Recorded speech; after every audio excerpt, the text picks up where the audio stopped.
اور یہ ہر دوسرے دن جو لاہور ہائی کورٹ جو ہے ضمانتیں دے رہا ہوتا ہے، لاہور ہائی کورٹ کے آگے یہ رحم کی درخواست دی گئی کہ جناب ٹھیک ہے بچے کو گرفتار رکھیں، لیکن خدا را ایسا کریں کہ اڈیالہ جیل منتقل کر دیں تاکہ اس کی ڈائلسس کی محتاج ہوئی ماں مہینے میں 1 یا 2 بار اس سے مل پائے۔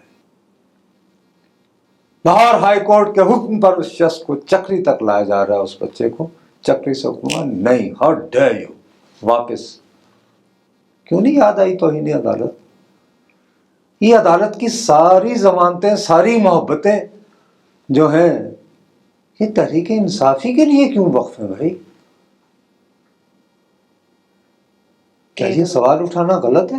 یہی تو سوچنے والی بات ہے کہ ان کے لیے فرق کیوں ہے اصول؟ اس لیے ہے کہ وہ لڑ لے ہیں اور وہ رہیں گے